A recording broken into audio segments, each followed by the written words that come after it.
Fala pessoal, eu sou Fernando Gazzaniga e você é muito bem-vindo ao Mister História. E no vídeo de hoje você vai aprender de uma forma bastante simples o que levou ao golpe militar de 1964. Declaro vaga a presidência da República! Bom pessoal, é certo que um golpe militar não ocorre da noite para o dia. Nenhum general acorda num dia ruim e sem mais nem menos resolve tomar o poder do seu país. As coisas são muito mais complexas e precisa existir todo um cenário que possibilite, ou mesmo que torne necessário, um ato como esse. Pois bem, logo após o encerramento da Segunda Guerra Mundial, o mundo assistiu Estados Unidos e União Soviética rivalizarem na Guerra Fria, ambos em busca de maior influência no cenário político e econômico mundial.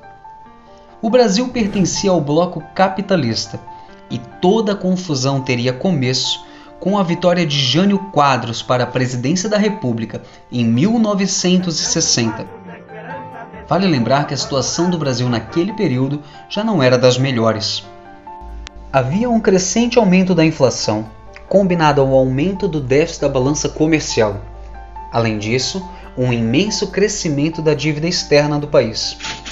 Em resposta a esse cenário, Jânio tomou as seguintes medidas: restrição do crédito, congelamento dos salários e o incentivo federal às exportações.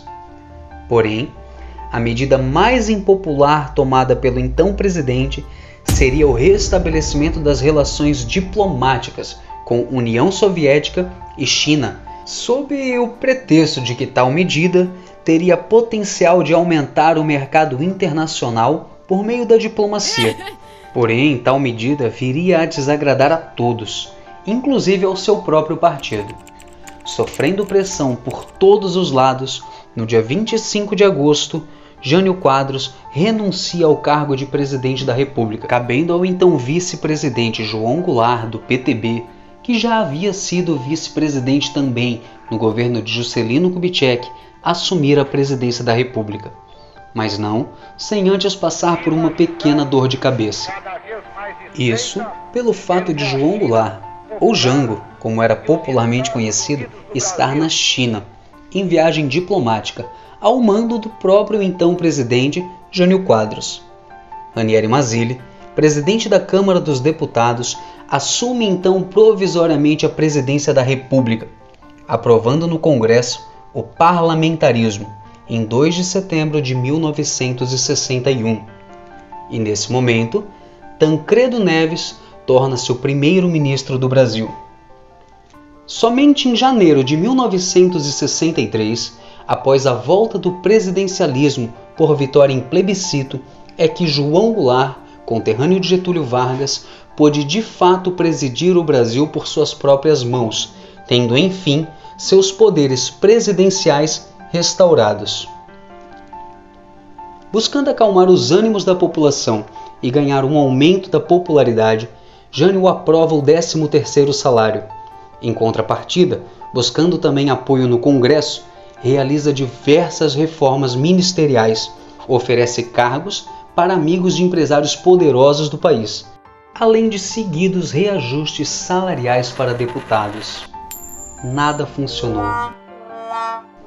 Afinal, Congresso e população assistiam ao então presidente flertar constantemente com ideais comunistas. Tudo pioraria ainda mais após o comício de 13 de março de 64, onde João Goulart, entre outras inúmeras reformas de base, decretaria a reforma agrária.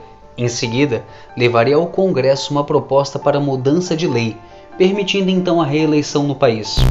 Jânio chegou a pedir que o Congresso declarasse estado de sítio no Brasil. Depois retirou o pedido.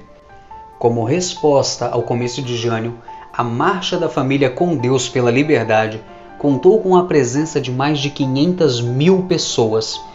Entre as principais exigências da marcha estavam a renúncia de João Goulart e a instalação de um governo cristão no país.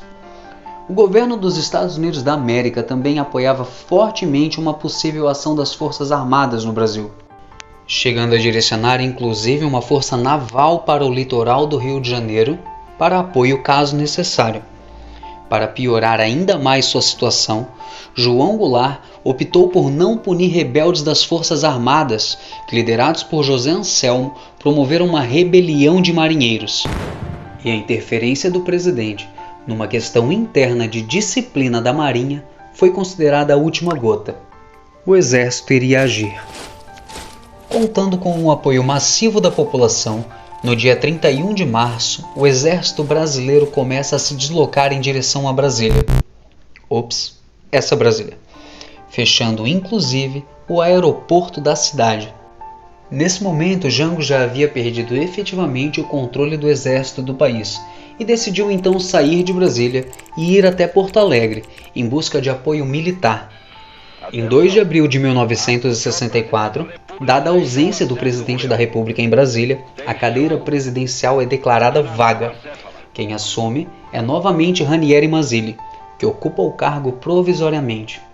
No dia 9 de abril de 1964, a Junta Militar institui o Ato Institucional número 1, ou AI-1, como ficou conhecido, que previa principalmente, além das cassações a mandatos políticos, eleições indiretas à presidência da República.